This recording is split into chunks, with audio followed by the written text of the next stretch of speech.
Барыңыздарга белгилүү, быйыл Аллах насип кылган болсо, былтыры ажылык болгон, быйыл дагы ажылык болот Кыргызстанда. Кыргызстан мусулмандар дин башкармалыгы тарабынан түзүлгөн штаб уюштурат. Бул фирмаларга башка жака берилбейт, ушул мурдагыдай эле муфтият уюштурулат. Андан кийин айта кетчү нерсе, быйыл чектөөлөр жок. Муну сүйүнчү кабар айтсак да болот. 65 жашка чейин деп былтыры коронавирус оорусунан кийин этияттыкка коюлган. Бул Саудия тараптан коюлган чектөө болчу. Кээ бирки сөздөр бар. Бул биздин кезекти токтотуш үчүн Кыргызстандын койгон мыйзамы деп айткан адамдар болду. Андай болгон эмес. Былтыры виза чыккан эмес 65тен наркысына. Быйыл алхамдулилля чектөө жок. Көпчүлүк биздин мусулман бир туугандар ушул нерсеге кайгырган эле, ажылыкты биз аткара албай калабыз депчи. Аксакал иншалла бара аласыз. 100гө чыккан адам бара берет.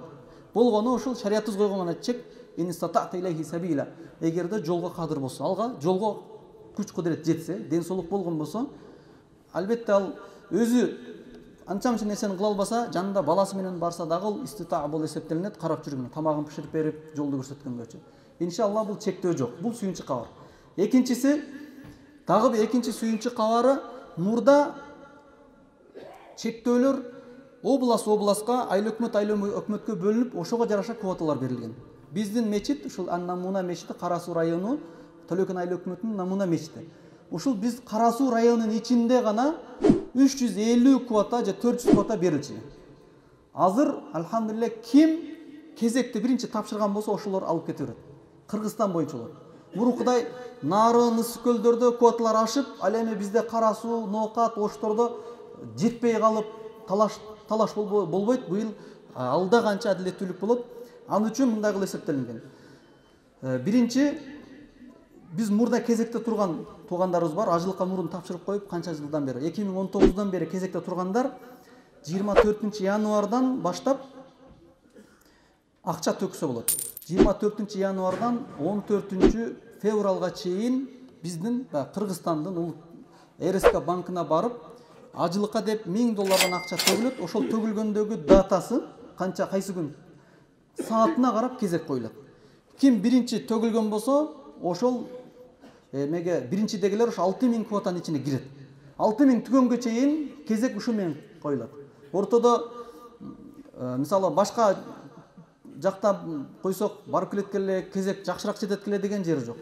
Ушул бардыгын ушул биздин Кара Суудан толтуруп койсо дагы 6000 толуп кетсе, ушул кете берет, биринчи толтурган адамчы.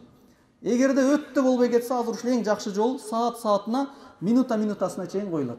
Албетте ошол РСК банк уже 24 январдан баштап кезек болот. Балким мында филиалдарына барып туруп, муфтият ошол эмелерин, келишимдерди түзүп, шотторду чыгарат, барып төксөңүздөр болот. Бул 2019-дан 2022-ге чейин мурун тапшырып, кезекке туруп, кайра акчасын кайра кайтарып алып ошенткендер үчүн өзгөчөлүк. Бул да бир адилеттүүлүктүн бир жолу. Ал эми жаңыдан тапшыруучулар, быйыл ниет кылдык эле дегендер 2023. Алар бул ушулардан кийин тапшырылат иншалла.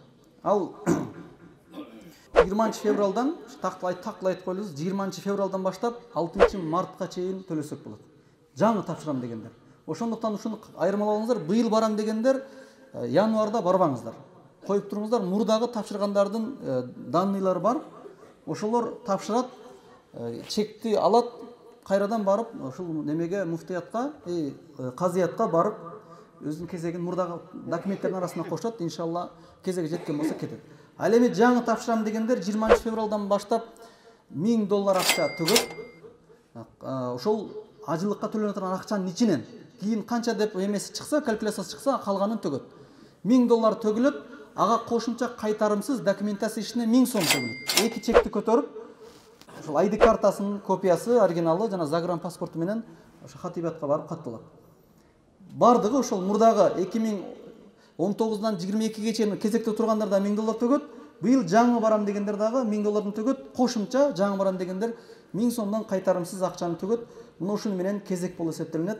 Аллах таала сиздердин ошо ажылыкка ниет кылып аткан ажекелерибиздин Аллах таала ажысын кабыл кылсын жана жеңил кылсын.